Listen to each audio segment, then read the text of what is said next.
রক্ষা কবচে এবার হাইকোর্টের দ্বারস্থ মহুয়া মৈত্র। শুক্রবার বিচারপতি সৌগত ভট্টাচার্যর এজলাসে মামলা দায়ের কৃষ্ণনগরের তৃণমূল সাংসদের। বিচারপতি সৌগত ভট্টাচার্যর এজলাসে দায়ের হওয়া মামলায় কৃষ্ণনগরের তৃণমূল সাংসদ অভিযোগ তুলে জানিয়েছেন তার বিরুদ্ধে এফআইআর এর মতো পদক্ষেপ নিচ্ছে পুলিশ, অথচ পুলিশ তার দায়ের করা এফআইআর এর গুরুত্ব দিচ্ছে না। এ নিয়ে রক্ষা কবচের আর্জি জানিয়ে উচ্চ আদালতে দ্বারস্থ কৃষ্ণনগরের তৃণমূল সাংসদ। মামলা দায়েরের অনুমতি দেয় আদালত।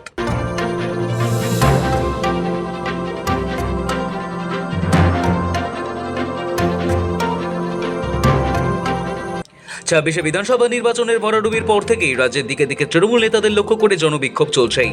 আর জনরোষের বহিঃপ্রকাশ হিসেবে তাদের গ্রেফতারির সময় ডিম ছোড়া চোর স্লোগানের ছবি চোখে পড়ছে অহরহ। এই ক্ষোভ থেকে বাদ যাচ্ছে না জনপ্রতিনিধিরা। বিধায়ক সাংসদদের ওপরও চলছে ডিম থেরাপি। সেই তালিকায় নতুন সংযোজন কৃষ্ণমূলের তৃণমূল সাংসদ মহুয়া মৈত্র।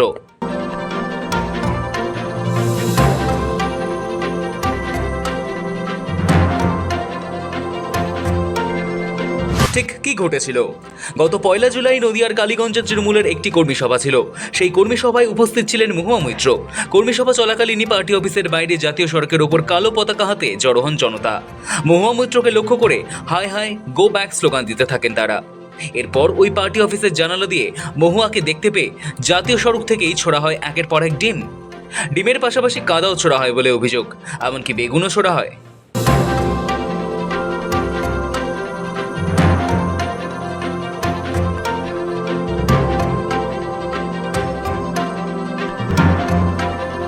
মহুয়া ও তৃণমূল কর্মীদের ঘেরাও করে রাখার অভিযোগ ওঠে। এইসব অভিযোগ তুলে সমাজ মাধ্যমে একটি ভিডিও শেয়ার করেন মহুয়া। তার অভিযোগ, তাদের বের হতে দেওয়া হয়নি সেদিন। মহুয়া ভিডিওতে বলেন, এটাই রাজ্যের আইন শৃঙ্খলা পরিস্থিতি। বিজেপির লোকজন জমায়েত করে ঘেরাও করে রেখেছে, জানালা দিয়ে হামলা চালানো হয়েছে, কিন্তু এসব দেখেও পুলিশ দাঁড়িয়েছিল, কোনো ব্যবস্থা নেয়নি। জমায়েতকে সরাতেও কোনো পদক্ষেপ নেওয়া হয়নি। ভেজিটেবলস পাথর পর্যন্ত দেখেনি, ঠিক আছে, কন্টিনিউসলি কাক ভেঙে। আর এবং এটা আমি এখানে দাঁড়িয়েছিলাম, আমি সরিনি, আমাকে এসে এইটা বরঞ্চ লেগে আমার পেটে লাগলো। এনিওয়ে দেখুন, আর কন্টিনিউসলি এটা 2.5 ঘন্টারও বেশি আপনাদের আসার পর থেকে চলছে। আমি এসপিকে ফোন করি না, কারণ এসপিটা এমনই বেহায়া। আমি একটা মেম্বার অফ পার্লামেন্ট, ওর বিরুদ্ধে প্রিভিলেজ করলে তবে সে শুনবে। এসপিকে আমি ফোন করি না, আমি ডিএমকে ফোন করলাম, আর আমি ডিজিপিকে ফোন করে বললাম যে এখানে আপনি দেখুন। ডিজিপি বললো লোকেশনটা পাঠান, আমি লোকেশন পাঠালাম।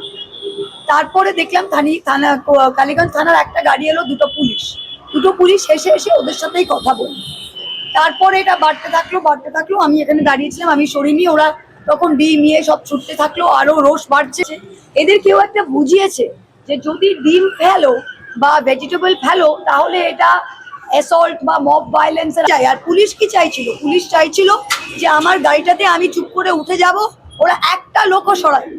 ওরা চেয়েছিল আমি চুপচাপ গাড়িতে ঢুকে পালিয়ে যাব, আর বিজেপির নেতাগুলোকে সাইডে রেখেছিল, ওরা ডিম ফেরবে, বাদনামি করবে, আর সেটা সারা দেশের লোক দেখবে।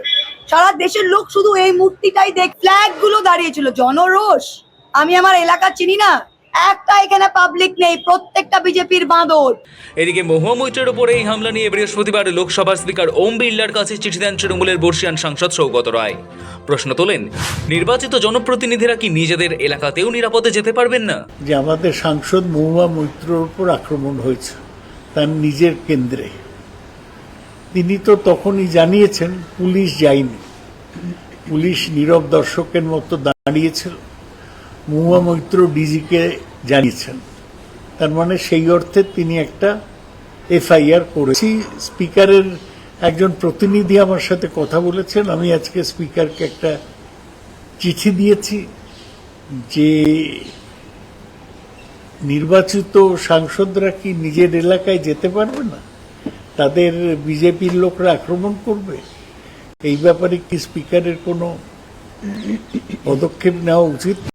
এদিকে বুধবারের ওই ঘটনার পর তড়িঘড়ি কালীগঞ্জ থানায় একটি এফআইআর দায়ের করেন মহুয়া মৈত্র। মহুয়ার মূল অভিযোগ, পুলিশে লিখিত অভিযোগ জানানো সত্ত্বেও প্রশাসনের তরফ থেকে কোনো কার্যকর পদক্ষেপ করা হয়নি। উল্টে তারই আশঙ্কা, পুরো ঘটনাকে ঘুরিয়ে দিতে তার বিরুদ্ধেই হয়তো এফআইআর দায়ের করার তোড়জোড় চলছে।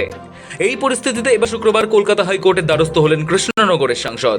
আইনি রক্ষা কবচের খোঁজে মহুয়া মৈত্র। বুধবার কালীগঞ্জে পুলিশের ভূমিকা এবং নিজের বিরুদ্ধে উল্টে মামলা হওয়ার আশঙ্কায় এবার কোমর বেঁধে আদালতে নামলেন মহুয়া।